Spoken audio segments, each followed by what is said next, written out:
Hello. Happy Wednesday, October the 13th. Ooh, here's a little out of control today, isn't it? How is everyone? And by everyone, I mean I see Farmhouse. Oh, and hey, Robakio. How's it going?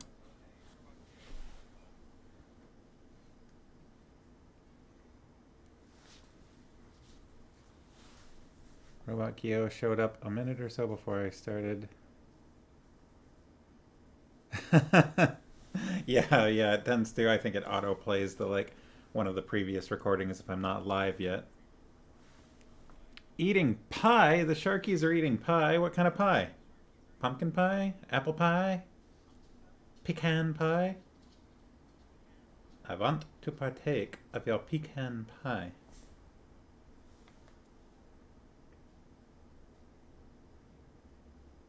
I would like to partake. I think that's the line from When Harry Met Sally. I don't know why, I always think of that particular line from that movie. Homemade pumpkin. I am jealous. I have not had any pumpkin pie yet this year. I don't think I've had. We didn't really. We've done two Thanksgivings, and I don't think we had pie at either of them. What is up with that? We had some tasty kind of brownie Rice crispy treat things at one, although they were kind of chewy.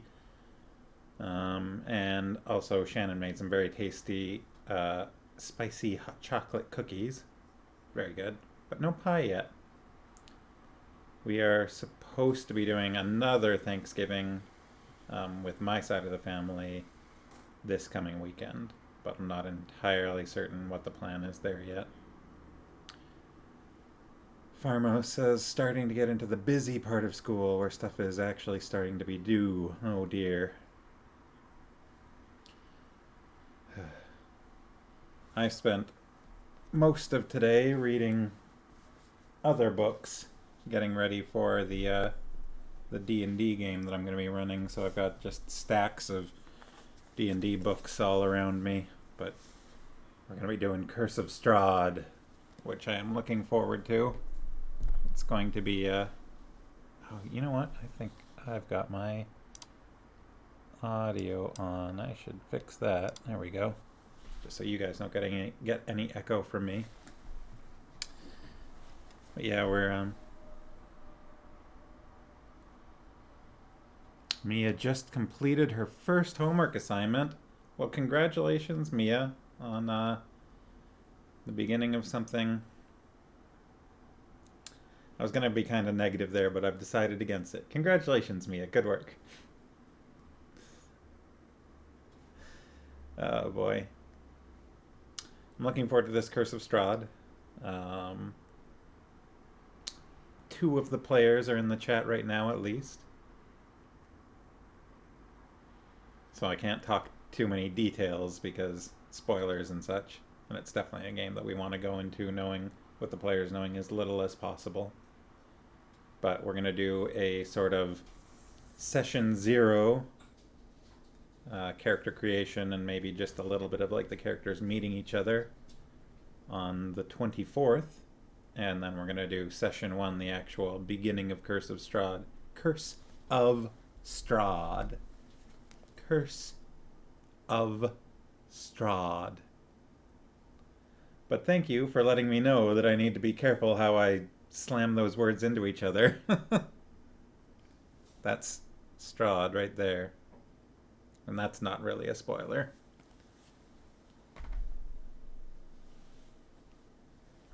It's sort of a remake of one of the like really early like first edition D&D adventures. Let me take a look. It mentions at the beginning of this book.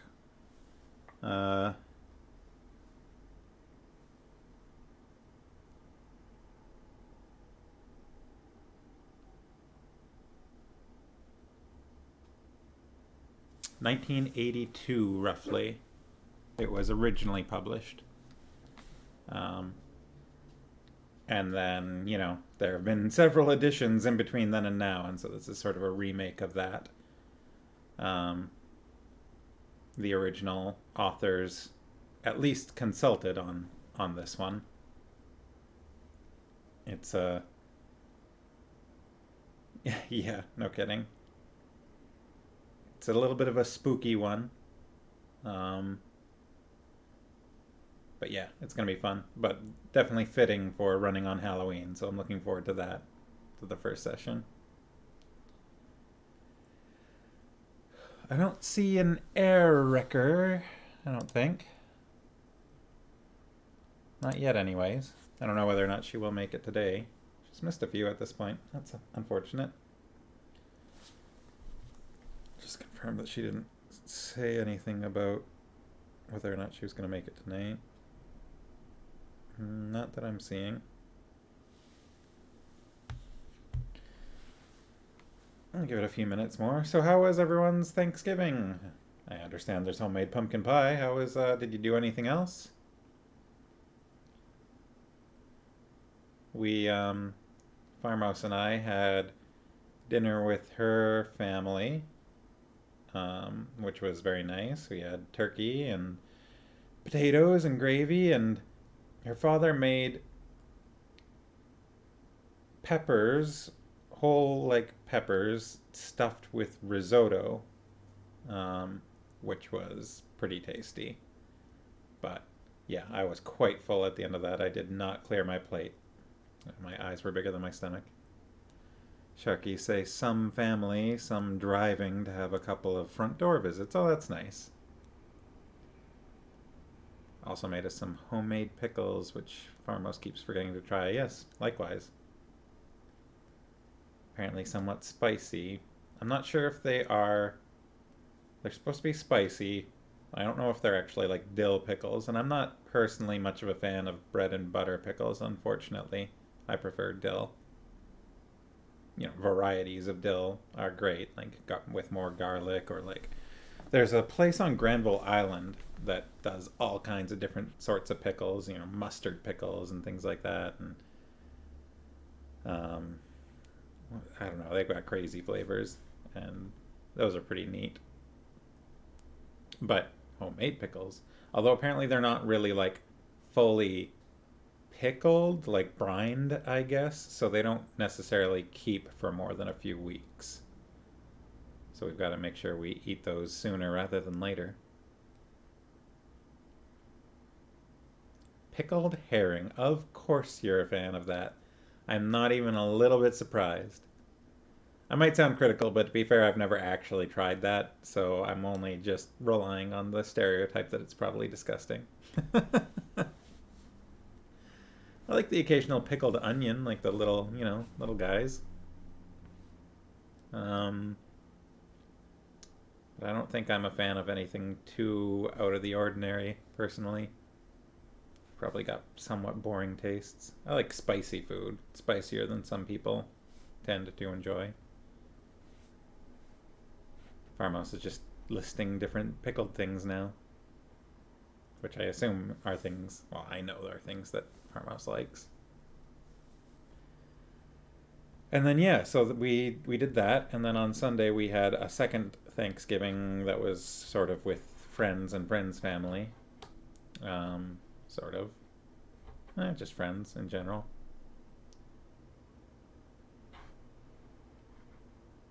Mr. Sharky says it's okay. He preferred that over lutefisk. I've never tried lutefisk, and I don't think I will ever try lutefisk. Pickled herring, maybe. I might, if it were like if I were in the same place as some that were available, I might be brave enough to give it a try. But lutefisk, I don't even want to be near an open container of, from everything I've heard. I don't think I want to be within a mile of an open container of lutefisk. Have you tried... this isn't a pickled thing that I'm thinking of. It is... Why can't I remember the name of it? I tried the candy in Singapore. Farmos. What am I thinking of? Durian. Have you tried durian? Yeah, there it is. I said it before I saw you say it. Sharky say it actually just smells and tastes like regular cod, but the consistency is a problem. Which, the pickled herring or the lutefisk? I assume pickled herring or lutefisk is what you're talking about with that. Parmo says, "Ew, inconsistent cod." That sounds. That's an unpleasant way of putting it. Inconsistent cod. Sounds like a curse. May your cod be inconsistent. I take it back. I didn't really mean that curse.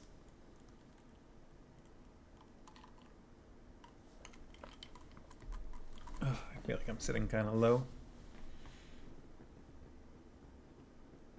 Lutefisk. It's the consistency of Jello.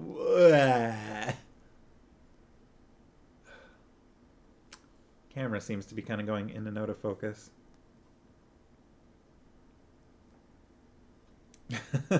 Farmo says, nope, no jellofish. That said, I have tried like shredded jellyfish, which I was not a fan of because I didn't know that's what I was trying. We were at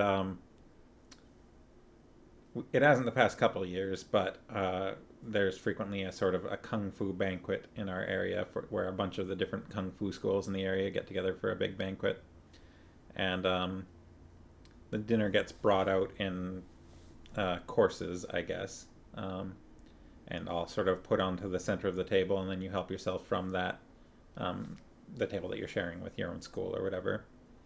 And I thought that on one of the courses that there was a bunch of like clear noodles. They looked like noodles, and I love noodles. It was not noodles, it was shredded jellyfish. So I was caught off guard by that, which probably influenced how much I enjoyed it, which was not very much. But lots of other good food. Farmos in particular loves the one of the desserts, which is a red bean soup, which is pretty tasty, I think. But also I know there are some people there that don't really enjoy it, so I guess it's not for everyone.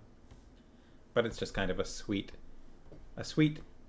bean soup with a little bit of an hint of orange, because I think like a orange zest is frequently one of the ingredients. But we haven't had that for a little while since we haven't gone to those banquets for the past couple of years. Or there hasn't been a banquet for the past couple of years because, pandemic.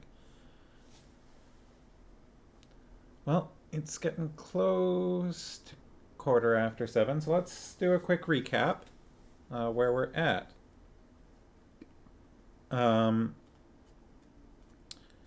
So, sort of the biggest events from the past episode of reading this. Carrot was being shown the ropes by Corporal Nobby, who is probably not the greatest role model for someone new to the watch, but Carrot was also heavily influenced by his reading of the somewhat ancient copy of the rules and ordinances of the cities of Ankh and Morpork, which he was gifted by what's his name, Mr. Varneshi. And as a result, it turns out that pretty much everyone in modern Ankh-Morpork is probably breaking some of those rules and ordinances at any given time. And so when Carrot was brought into the Mended Drum, he promptly decided to arrest pretty much the whole bar, which resulted in a big old brawl, which Carrot did very well in, but did not come out unscathed. Not stabbed or anything like that, but pretty heavily concussed. And then afterwards plied with alcohol by the remaining 3 members of the watch, who all partook themselves. And so off they went staggering through Ankh-Morpork um, ended up in the shades accidentally, which promptly sobered them up, and then further sobered by witnessing another dragon attack. And that is roughly where we're at, I believe. Like a very brief sum up of what we got through. Any important tidbits that I forgot there that anyone can think of? There were definitely some great moments. But yeah, that was roughly where it was. They saw a dragon attack, the dragon vanished. They were thoroughly horrified and pretty much just stuck in place until morning.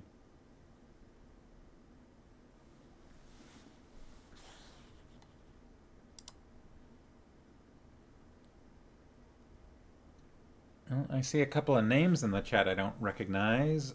Ice Wizards, which I think is a name I've seen in here before, and Serena.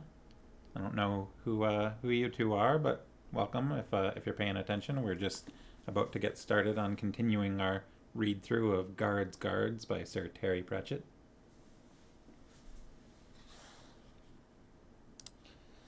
Robacchio was kind of surprised at how harrowed they were at the dragon attack because other novels almost make light of casual destruction. I don't know. I mean, they did just see several people of the shades that were stalking them pretty much get vaporized, and by a dragon, which is not something that is supposed to exist. Not for the past several hundred years, anyways. And I mean, the last line that was said there, it could have been us, I think is a big part of it. This was basically, people just got vaporized. There was nothing they could have done about it. Ravacchio says, and when other ones talk about it, it's kind of in the abstract, rarely following people living through it like that. Sharky say, it was probably sobering in a way the destruction usually isn't. Oh boy.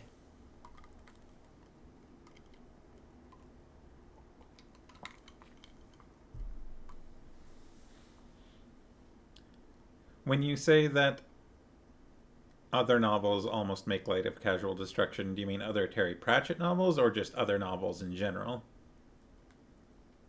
Or other novels in this sort of genre? Because I know that other Terry Pratchett ones. I'm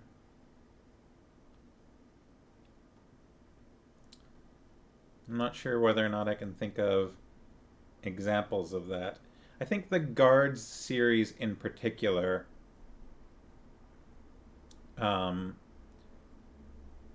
between the humorous bits does sort of try to focus on the nitty gritty details of humanity, of the humanity of people, and a lot of the sort of moral repercussions of things. And that's not just in this book, but a lot of them, really. So that might be part of it. It might be just kind of one of the themes that is sort of visited upon. Especially from Vimes' point of view. Vimes is a character that really, I think, believes in people's right to live. And so I think when you're seeing things from Vimes' point of view, Vimes does not like people dying. Rawakio says he doesn't have particular examples, just some offhand things that either the Alchemist Guild or Unseen University gets up to. That's true, and I think also there's kind of a break in Terry Pratchett's things where there's, humorous events and then there's serious events. And also, when the Alchemist's Guild gets blown up, I don't know. There's also, I think, probably a little bit of a like, well, you know what? Those people did it to themselves. Like, they signed up for that. Pharma says usually not like big nasty deaths right in front of people, though. Sometimes they come upon the aftermath. Yeah. But yeah, I think, if someone in the university gets messed up by a spell gone wrong or the alchemists get blown up, it's something that they signed up for. Nobody signs up for getting vaporized by a dragon in the back of a random alley. So that might be part of it too. Likewise, if a hero went out to fight a dragon and then got flame breathed, it's kind of part of the contract, right? You're going to try and kill the dragon. You might get killed by the dragon. But if you're just some goon in the shades, you're not supposed to be fighting dragons. That's my thoughts on it anyway, Maybe that's why. All right, well, why don't we get back to it? So, following said encounter with the dragon, the Supreme Grand Master opened his eyes. "Once again," he said, "we have achieved success." The brethren burst into a ragged cheer. The brothers' watchtower and fingers linked arms and danced an enthusiastic jig in their magic circle. The Supreme Grand Master took a deep breath. First the carrot, he thought, and now the stick. He liked the stick. "Silence!" he screamed. "Brother Fingers, Brother Watchtower, cease this shameful display," he screeched. "The rest of you, be silent!" They quietened down, like rowdy children who have just seen the teacher come into the room. Then they quietened down a lot more, like children who have just seen the teacher's expression. The Supreme Grand Master let this sink in, and then stalked along their ragged ranks. "I suppose," he said, "that we think we've done some magic, do we? Brother Watchtower?" Brother Watchtower swallowed. "Well, you said we were, you haven't done anything yet." "Well, no, Brother Watchtower trembled. "Do real wizards leap about after a tiny spell and start chanting, 'Here we go, here we go, here we go,' Brother Watchtower? Well, we were sort of..." The Supreme Grand Master spun on his heel. "And do they keep looking apprehensively at the woodwork, Brother Plasterer?" Brother Plasterer hung his head. He hadn't realized anyone had noticed. When the tension was twanging satisfactorily, like a bowstring, the Supreme Grand Master stood back. "Why do I bother?" he said, shaking his head. "I could have chosen anyone. I could have picked the best. But I've got a bunch of children." Honest," said Brother Watchtower. "We was making an effort. We was really concentrating. Weren't we, lads?" "Yes," they chorused. The Supreme Grand Master glared at them. "There's no room in this brotherhood for brothers who are not behind us all the way," he warned. With almost visible relief, the brethren, like panicked sheep who see that a hurdle has been opened in the fold, galloped towards the opening. "No worries about that, Your Supremity," said Brother Watchtower fervently. "Commitment must be our watchword," said the Supreme Grand Master. "Watchword! Yeah!" said Brother Watchtower. He nudged Brother Plasterer, whose eyes had strayed to the skirting board again. "What? Oh, yeah. Watchword, yeah," said Brother Plasterer. I kind of forgot what his voice was supposed to be. "And trust and fraternity," said the Supreme Grand Master. "Yeah, and them too," said Brother Fingers. "So," said the Supreme Grand Master, "if there be anyone here not anxious, yea, eager to continue in this great work, let him step forward now." No one moved. "They're hooked. Ye gods, I'm good at this," thought the Supreme Grand Master. "I can play on their horrible little minds like a xylophone. It's amazing the sheer power of mundanity. Who'd have thought that weakness could be a greater force than strength? But you have to know how to direct it, and I do." "Very well, then," he said, "and now we will repeat the oath." He led their stumbling, terrified voices through it, noting with approval the strangled way they said "Figgin." And he kept one eye on Brother Fingers, too. He's slightly brighter than the others, he thought. Slightly less gullible, at least. Better make sure I'm always the last to leave. Don't want any clever ideas about following me home. You need a special kind of mind to rule a city like Ankh-Morpork, and Lord Vetinari had it. But then, he was a special kind of person. He baffled and infuriated the lesser merchant princes, to the extent that they had long ago given up trying to assassinate him, and now merely jockeyed for position amongst themselves. Anyway, any assassin who tried to attack the patrician would be hard put to it to find enough flesh to insert the dagger. While other lords dined on larks stuffed with peacocks' tongues, Lord Vetinari considered that a glass of boiled water and half a slice of dry bread was an elegant sufficiency. It was exasperating. He appeared to have no vice that anyone could discover. You'd have thought, with that pale, equine face, that he'd incline towards stuff with whips, needles, and young women in dungeons. The other lords could have accepted that. Nothing wrong with whips and needles, in moderation. But the patrician apparently spent his evenings studying reports, and, on special occasions, if he could stand the excitement, playing chess. He wore black a lot. It wasn't particularly impressive black, such as the assassins wore, but the sober, slightly shabby black of a man who doesn't want to waste time in the mornings wondering what to wear.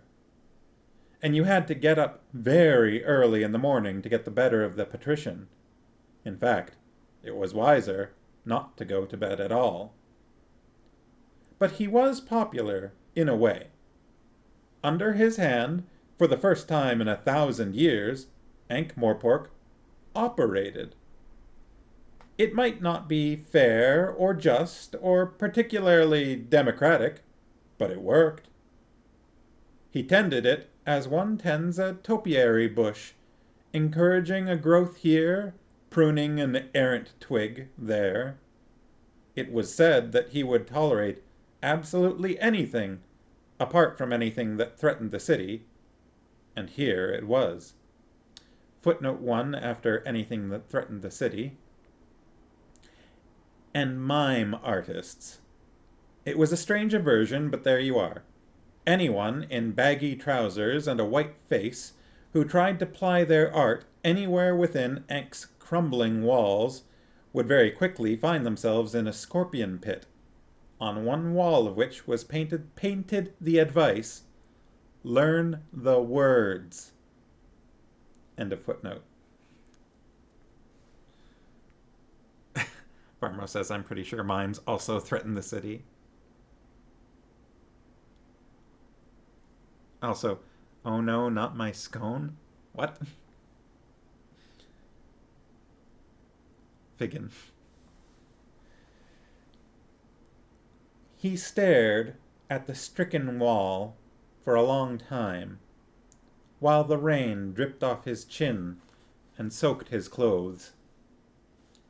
Behind him, Once hovered nervously. Then, one long, thin, blue-veined hand reached out, and the fingertips traced the shadows. Well, not so much shadows, more a series of silhouettes. The outline was very distinct. Inside, there was the familiar pattern of brickwork. Outside, though, something had fused the wall in a rather nice ceramic substance, giving the ancient flettons a melted, mirror-like finish. The shapes outlined in brickwork showed a tableau of 6 men frozen in an attitude of surprise. Various upraised hands had quite clearly been holding knives and cutlasses. The patrician looked down silently on the pile of ash at his feet. A few streaks of molten metal might once have been the very same weapons that were now so decisively etched into the wall. He said.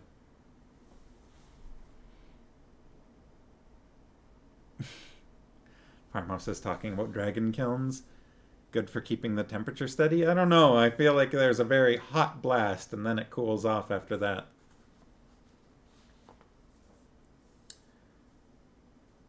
Captain Vimes respectfully led him across the lane and into Fast Luck Alley, where he pointed out Exhibit A, to wit. Footprints, he said, which is stretching it a bit, sir. They're more what you'd call claws. One might go so far as to say talons. The patrician stared at the prints in the mud. His expression was quite unreadable. I see, he said eventually. And do you have an opinion about all this, Captain? The captain did. In the hours until dawn, he'd had all sorts of opinions, starting with the conviction that it had been a big mistake to be born. And then the gray light had filtered even into the shades, and he was still alive and uncooked, and had looked around him with an expression of idiot relief, and seen, not a yard away, these footprints. That had not been a good moment to be sober. Well, sir, he said, I know that dragons have been extinct for thousands of years, sir. Yes? The patrician's eyes narrowed. Vimes plunged on. But, sir, the thing is, do they know? Sergeant Colin said he heard a leathery sound just before the, offense. So, you think an extinct, and indeed a possibly entirely mythical, dragon flew into the city, landed in this narrow alley, incinerated a group of criminals, and then flew away? Said the patrician. One might say it was a very public-spirited creature. Well, when you put it like that, if I recall, the dragons of legend were solitary and rural creatures who shunned people and dwelt in forsaken, out-of-the-way places, said the patrician. They were hardly urban creatures. No, sir, said the captain, repressing a comment that if you wanted to find a really forsaken, out-of-the-way place, then the shades would fit the bill pretty well. Besides, said Lord Vetinari, one would imagine that someone would have noticed. Wouldn't you agree? The captain nodded at the wall and its dreadful frieze. Apart from them, you mean, sir? In my opinion, said Lord Vetinari, it's some kind of warfare. Possibly a rival gang has hired a wizard. A little local difficulty. Could be linked to all this strange thieving, sir, volunteered Wantz. But there's the footprints, sir, said Vimes doggedly. We're close to the river, said the patrician. Possibly it was, perhaps, a wading bird of some sort. A mere coincidence, he added. But I should cover them over if I were you. We don't want people getting the wrong idea and jumping to silly conclusions, do we? He added sharply. Vimes gave in. As you wish, sir, he said, looking at his sandals. The patrician patted him on the shoulder. Never mind, he said. Carry on. Good show of initiative, that man. Patrolling in the shades, too. Well done. He turned and almost walked into the wall of chainmail that was Carrot. To his horror, Captain Vimes saw his newest recruit point politely to the patrician's coach. Around it, fully armed and wary, were 6 members of the palace guard, who straightened up and took a wary interest. Vimes disliked them intensely. They had plumes on their helmets. He hated plumes on a guard. He heard Carrot say, "Excuse me, sir. Is this your coach, sir?" And the patrician looked him blankly up and down and said, "It is. Who are you, young man?" Carrot saluted. "Lance Constable Carrot, sir." Carrot. That name rings a bell. Lupin Wantz, who had been hovering behind him, whispered in the patrician's ear. His face brightened. "Ah, the young thief-taker. A little error there, I think, but commendable. No person is above the law, eh?" "No, sir," said Carrot. Commendable, said the patrician. "And now, gentlemen—" "About your coach, sir," said Carrot doggedly. "I couldn't help noticing that the front offside wheel, contrary to the—" "He's going to arrest the patrician," Vimes told himself, the thought trickling through his brain like an icy rivulet. "He's actually going to arrest the patrician. The supreme ruler. He's going to arrest him. This is what he's actually going to do. The boy doesn't know the meaning of the word fear. Oh, wouldn't it be a good idea if he knew the meaning of the word survival? And I can't get my jaw muscles to move. We're all dead. Or worse, we're all detained at the patrician's pleasure. And as we all know, he's seldom that pleased." It was at this precise moment that Sergeant Colin earned himself a metaphorical medal. "Lance Constable Carrot!" he shouted. "Attention! Lance Constable Carrot! About to turn! Lance Constable Carrot! Quick marcha!" Carrot brought himself to attention like a barn being raised and stared straight ahead with a ferocious expression of acute obedience. "Well done, that man," said the patrician thoughtfully, as Carrot strode stiffly away. "Carry on, Captain, and do come down heavily on any silly rumors about dragons, right?" "Yes, sir," said Vimes. "Good man." The coach rattled off, the bodyguard running alongside. Behind him, Captain Vimes was only vaguely aware of the sergeant yelling at the retreating Carrot to stop. He was thinking. He looked at the prints in the mud. He used his regulation pike, which he knew was exactly 7 feet long, to measure their size and the distance between them. He whistled under his breath.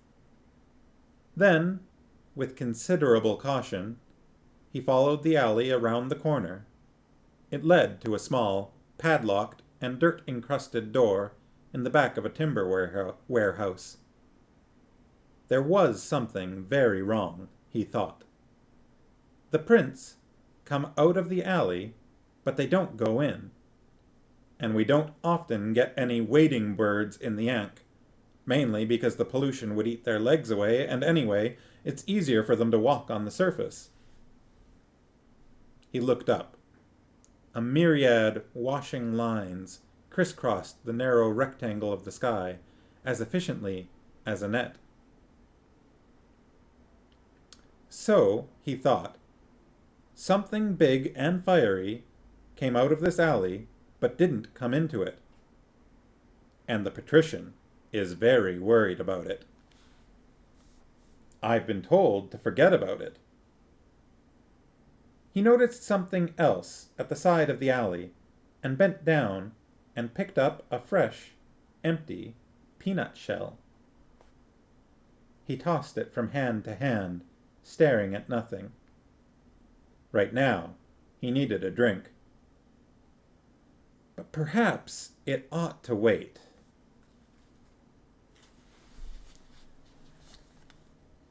All right, what do we got here? Pharma saying, you don't know, maybe they can keep it going. The Sharky say maybe try circular breathing. Farmhouse, dead, or worse, detained. Oh boy. One thing that I've noticed in this part of the book is that it's mentioned Vimes' sandals a couple times, which I find kind of strange. I think that's probably something that Sir Terry hadn't settled on yet, because I feel like the Vimes boot theory of economics is a pretty famous quote from the Guard series. And I do feel like at points Vimes talks about his boots. So it's weird here that they're referred to as sandals, I think. Whoa, I got way out of focus there. Real blurry. Marmo says it might be a sandals in summer thing. I don't know if Vimes... I don't know if that's a Vimes thing. I would attribute it just to something that gets changed later.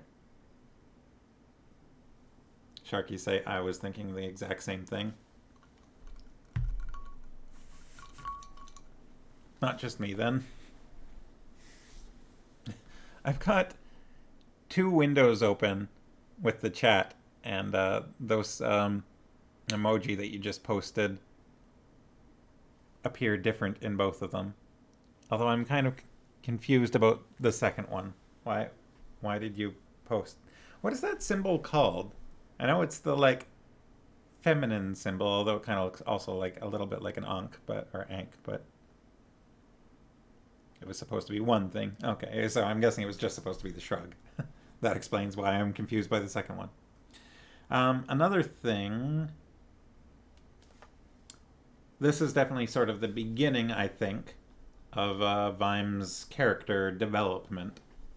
That one line right at the end there. Right now, he needed a drink, but perhaps it ought to wait. That's the first hint of character development, I think. You also get, like, you've gotten in the book so far that Vimes is kind of a hopeless drunk. But he still has a very keen mind, and you can see that here. Like, he picks up on details. And you sort of got hints of that before, you know, he's got that tongue that gets him in trouble. He can't help himself from saying things that he ought not to, and I think that's kind of a sign of, it's a little bit of like he's too clever for his own good, but he also maybe just isn't socially apt. So he's clever, he just he's clever in noticing things, but not necessarily clever in knowing what to say and what not to say in order to avoid making people angry. Farmo says he's too clever in a job where that's not advantageous necessarily. I mean, it could be advantageous, but he's not good at not, being sarcastic to people's faces. Sharky says, I've been in, I think this is Mrs. Sharky says, I've been in one of those.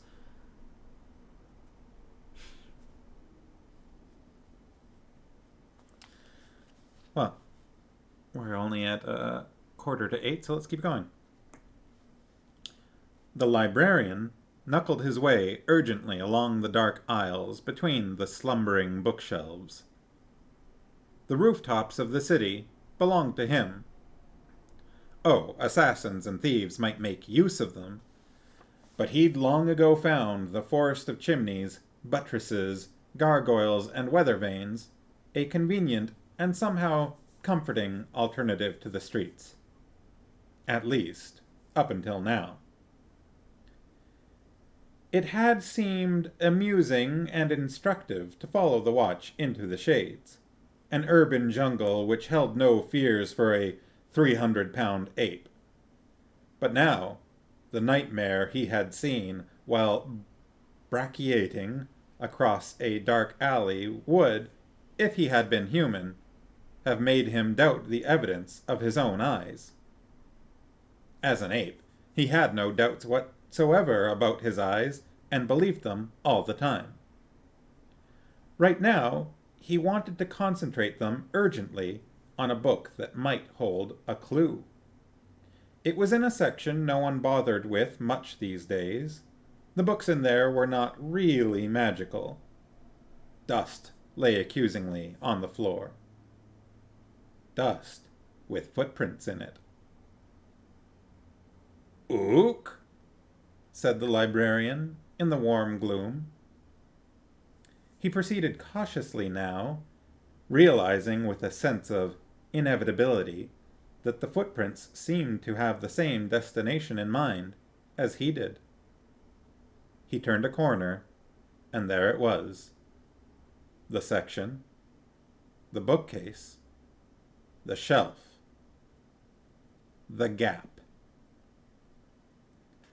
There are many horrible sights in the multiverse.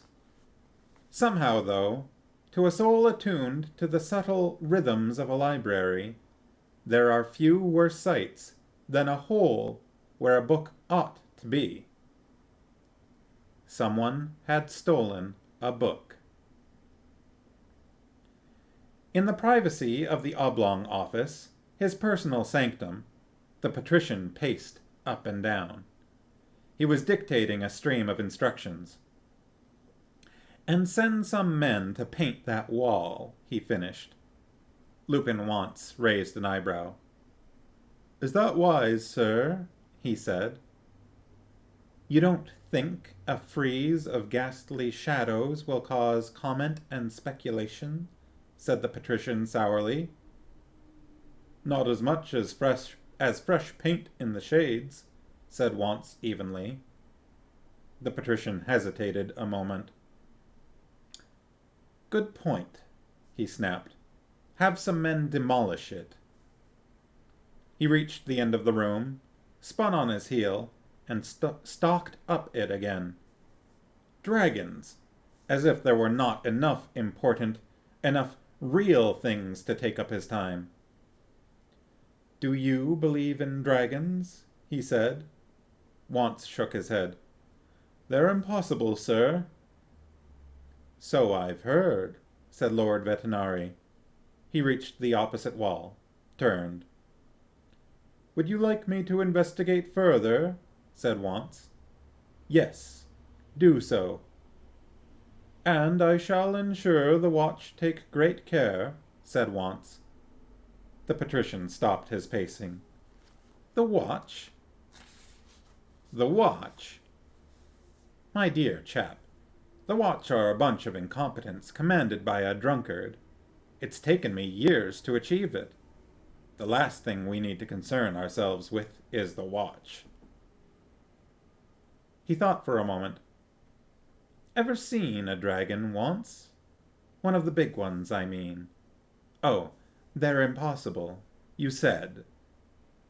They're just legend, really. Superstition, said Once. Said the patrician. And the thing about legends, of course, is that they are legendary. Exactly, sir. Even so, the patrician paused, and stared at Once for some time. Oh well, he said. Sort it out. I'm not having any of this dragon business. It's the type of thing that makes people restless. Put a stop to it. When he was alone, he stood and looked out gloomily over the Twin City. It was drizzling again. Ankh-Morpork, brawling city of 100,000 souls, and, as the patrician privately observed, 10 times that number of actual people. The fresh rain glistened on the panorama of towers and rooftops, all unaware of the teeming, rancorous world it was dropping into. Luckier rain fell on upland sheep, or whispered gently over forests, or pattered somewhat incestuously into the sea. Rain that fell on Ankh-Morpork, though, was rain that was in trouble. They did terrible things to water in Ankh-Morpork. Being drunk was only the start of its problems. The patrician liked to feel that he was looking out over a city that worked. Not a beautiful city, or a renowned city, or a well-drained city, and certainly not an architecturally favored city. Even its most enthusiastic citizens would agree that, from a high point of vantage, Ankh-Morpork looked as though someone had tried to achieve in stone and wood an effect normally associated with the pavements outside all-night takeaways. But it worked. It spun along cheerfully like a gyroscope on the lip of a catastrophe curve.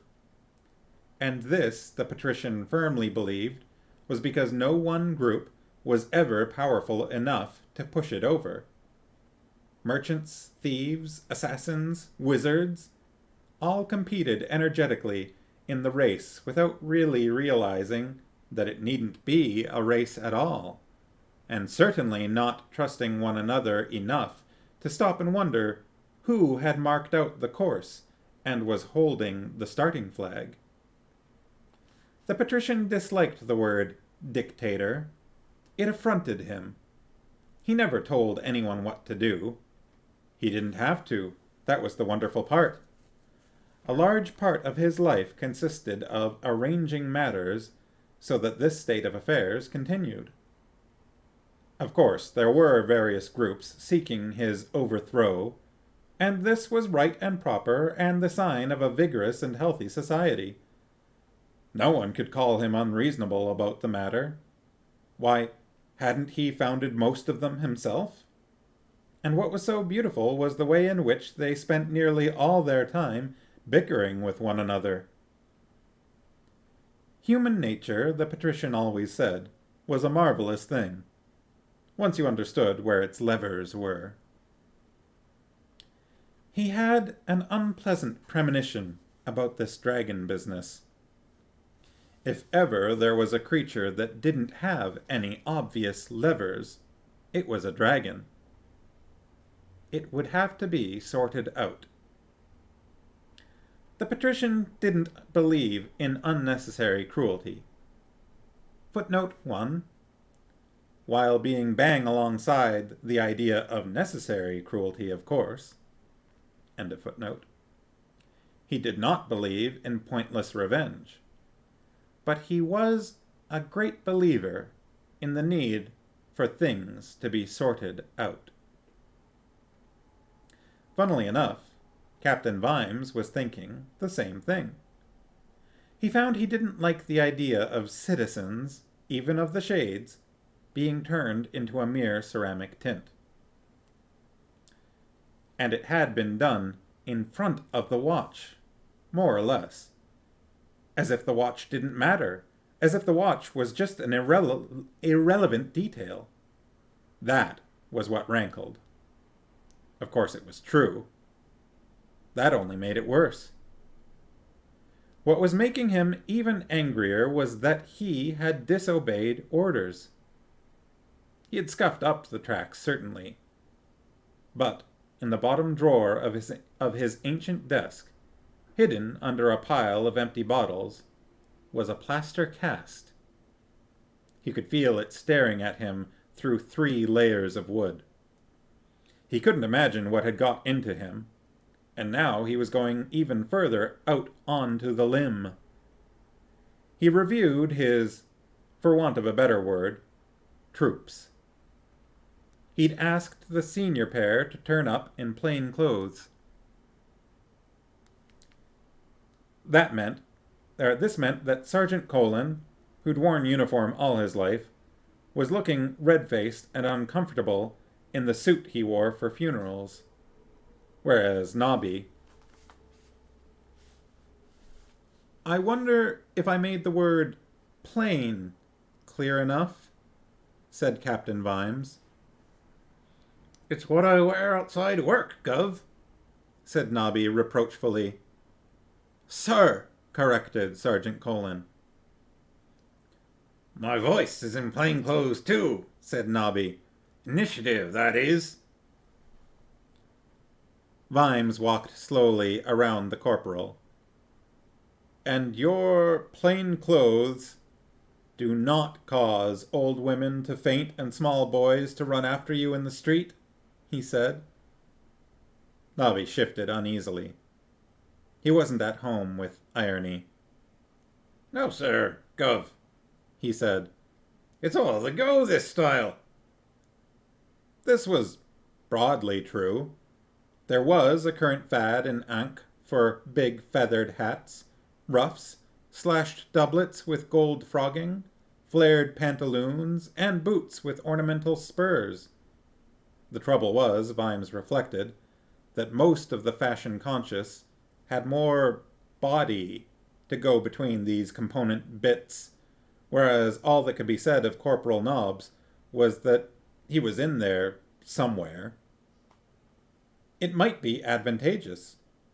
After all, absolutely no one would ever believe, when they saw him coming down the street, that here was a member of the watch trying to look inconspicuous. It occurred to Vimes that he knew absolutely nothing about Nobbs outside working hours. He couldn't even remember where the man lived. All these years he'd known the man, and he'd never realized that, in his secret private life, Corporal Nobbs was a bit of a peacock. A very short peacock, it was true, a peacock that had been hit repeatedly with something heavy, perhaps, but a peacock nonetheless. It just went to show you could never tell. He brought his attention back to the business in hand. I want you two, he said to Nobbs and Colin, to mingle unobtrusively, or obtrusively in your case, Corporal Nobbs, with people tonight, and, see if you can detect anything unusual. Unusual like what? Said the sergeant. Vimes hesitated. He wasn't exactly sure himself. Anything, he said, pertinent. Ah, the sergeant nodded wisely. Pertinent. Right. There was an awkward silence. Maybe people have seen weird things, said Captain Vimes. Or perhaps there have been unexplained fires. Or footprints. You know, he finished desperately. Signs of dragons. You mean, like, piles of gold what have been slept on? Said the sergeant. And virgins being chained to rocks, said Nobby knowingly. I can see you're experts, sighed Vimes. Just do the best you can. This mingling, said Sergeant Colin delicately.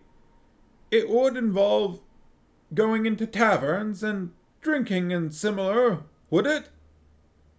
To a certain extent, said Vimes. Ah, said the sergeant happily. In moderation. Right you are, sir. And at your own expense. Oh. But before you go, said the captain, do either of you know anyone who might know anything about dragons? Apart from sleeping on gold and the bit with the young women, I mean. Wizards would, volunteered Nobby. Apart from wizards, said Vimes firmly. You couldn't trust wizards. Every guard knew you couldn't trust wizards. They were even worse than civilians. Colin thought about it. There's always Lady Ramkin, he said. Lives in Scone Avenue. Breeds swamp dragons. You know, the little buggers people keep as pets. Oh, her, said Vimes gloomily. I think I've seen her around. The one with the "Whinny if you love dragons" sticker on the back of her carriage. That's her. She's mental, said Sergeant Colin. What do you want me to do, sir? Said Carrot. You have the most important job, said Vimes hurriedly. I want you to stay here and watch the office. Carrot's face broadened in a slow, unbelieving grin. You mean I'm left in charge, sir? He said. In a manner of speaking, said Vimes. But you're not allowed to arrest anyone. Understand? He added quickly. Not even if they're breaking the law, sir? Not even then. Just make a note of it. I'll read my book, then, said Carrot, and polish my helmet. Good boy, said the captain. It should be safe enough, he thought. No one ever comes in here, not even to report a lost dog. No one ever thinks about the watch. You'd have to be really out of touch to go to the watch for help, he thought bitterly. Let me catch up on chat. I've got to go back a little ways. Let's see. Farmo said, I'm imagining a dun-dun between each of those, and then a duh on the gap. Just put a stop to the dragon, won't you? Yeah, lots of faith in wants, apparently. Also, Farmos has a map of Ankh-Morpork on the wall. It's quite chaotic. Yeah, I should take a picture of that and show it, or just bring the whole map over at some point. Sharky say, there's boots. Maybe boots are plain clothes, but sandals are standard issue. It would track with no money spent on the watch. Well, maybe, and maybe that's what changes between books, is that they get a little bit of budget. But I definitely know that there are bits about Vimes knowing where he is in Ankh-Morpork based on the feel of the cobblestones underneath his, his boot soles. That's definitely a thing at some point. Farmo says maybe they get boots later then, yep. Never trust a wizard. Alright, so we're all on the same page of maybe it's just sandals now and then boots later.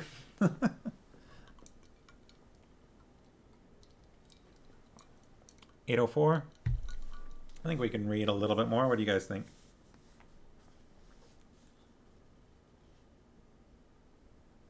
Definitely want to read this next bit at least. Okay.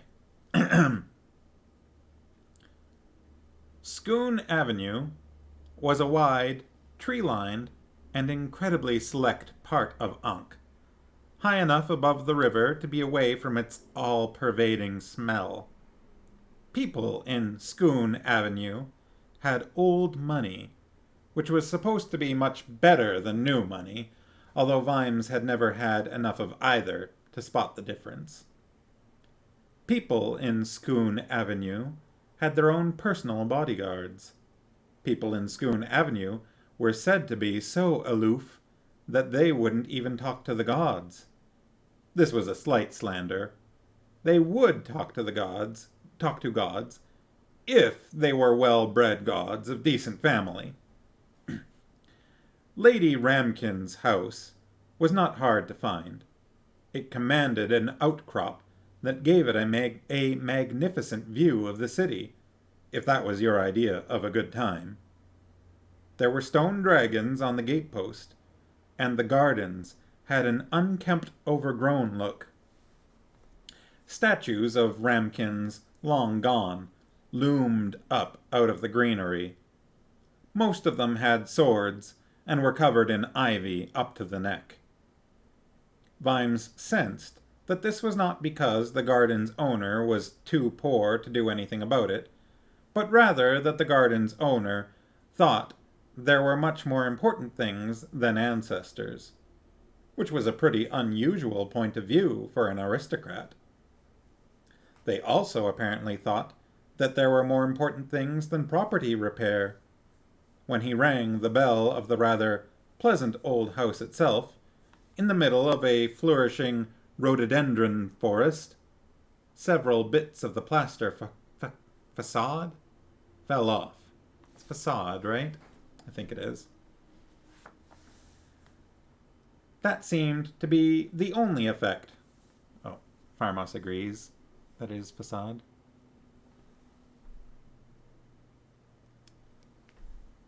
That seemed to be the only effect, except that something round back of the house started to howl. Some things. It started to rain again.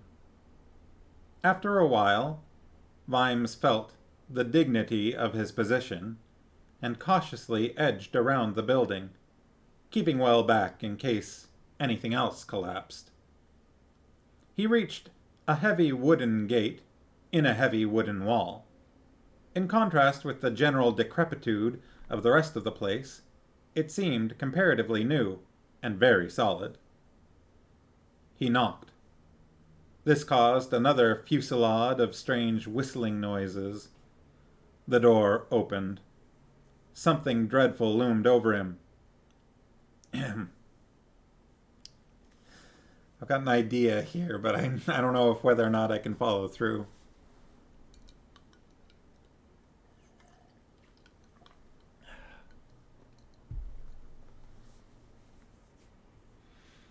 Ah, good man!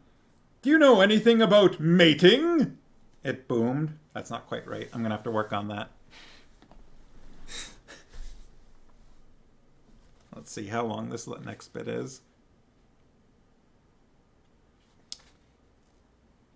This next bit's about 2.5 pages, so let's do that and then I'll wrap it up. Try? You want me to try to do better? I'm gonna have plenty of time. Thing is, I've got to make it more feminine. Oh, you were trying to type something else? He rang the bell in a house with pets. That sounds like our puppy. Yeah. Benedict does not like when somebody rings the doorbell. He gets very upset or knocks at the door. Either one. Benedict. Click, click, click. The next bit's not very long. I just looked at it.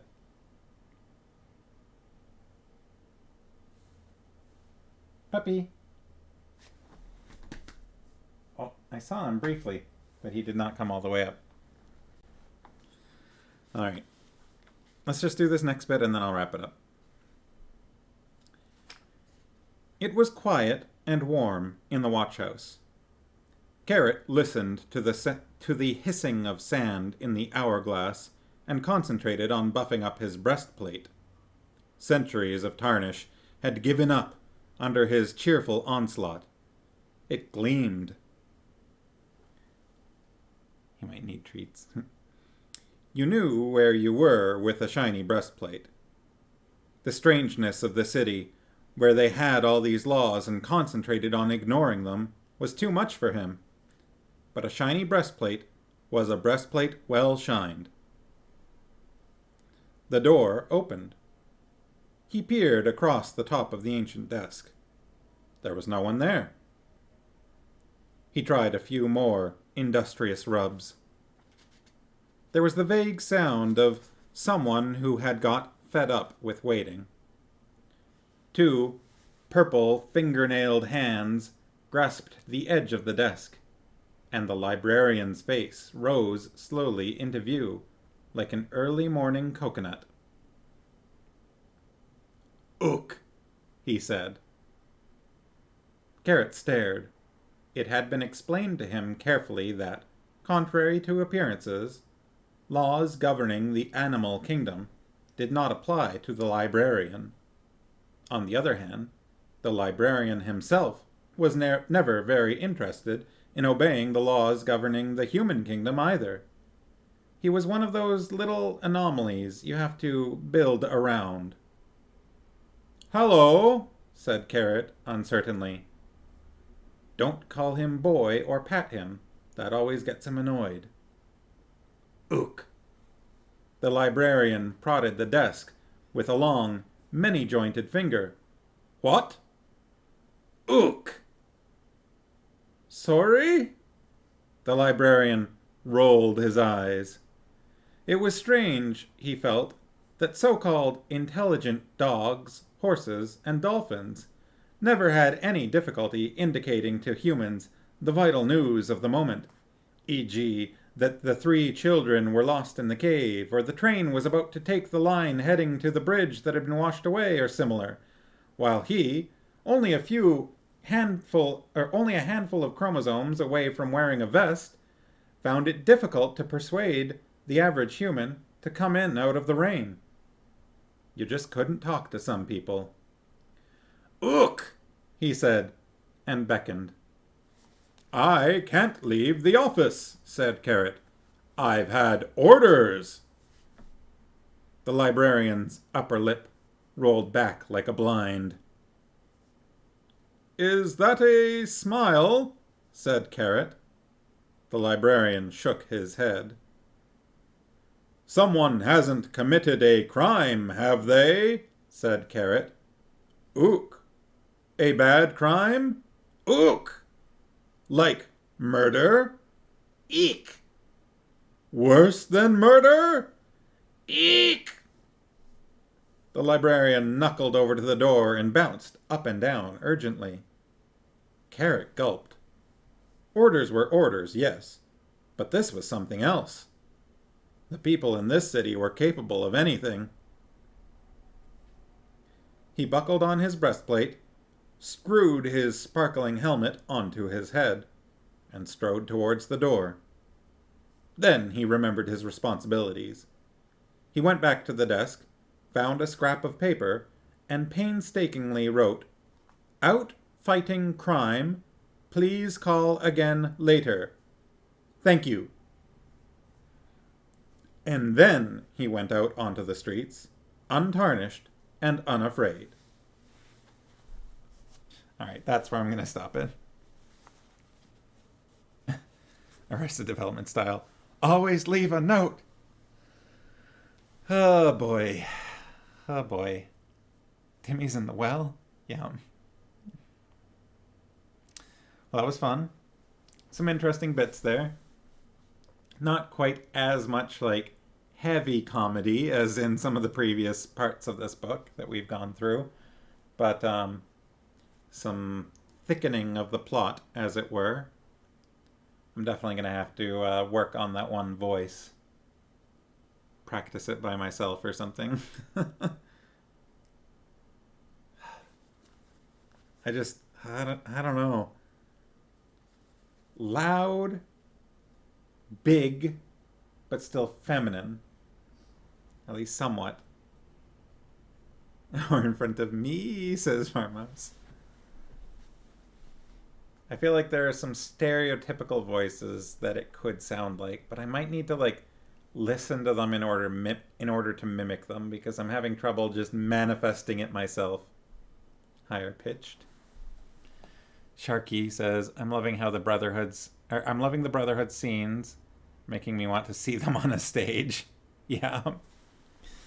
Yeah, the Brotherhood are.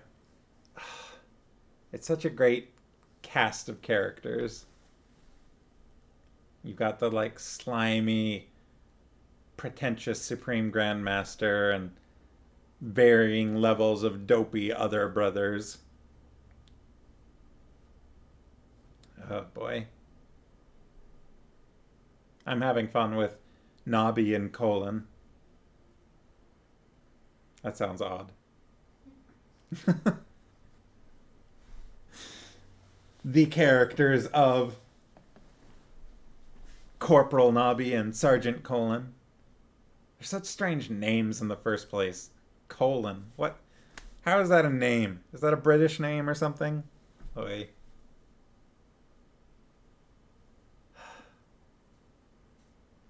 Honestly, just strange names in general. A few of them are fine. Like Vimes is fine. Veterinary, kind of gets the character across. Even like Lupin Wants I can deal with, but then you get like Nobby and Carrot. Robot Kyo had forgotten the characterization of Nobby. Farmo says she always read it in her head more like Colin. No, it's been determined to be colon, like the punctuation. Okay. Yes, the punctuation, that's definitely what I think of when I see the name colon. Or body part. Yeah. Okay. Well, it's what? It's just past 8:15. I think that's a good place to stop. I hope everyone had fun. Definitely some interesting parts in this chapter. We've got an actual plot at this point. One which could thicken. There's a case. And it may or may not be a foot. Or a talon, a claw. We've got a plaster cast anyways. Alright. Womp womp. Yeah, I hope you appreciated that. Well, everybody, have a good rest of your evening. Be back here on Friday. I'm looking forward to continuing with this. In case you are wondering what's next, we've got more of the brothers to come. Okay. Well, hopefully I'll see you on Friday. And have a good Wednesday evening and Thursday and Friday between now and then. Good night, all.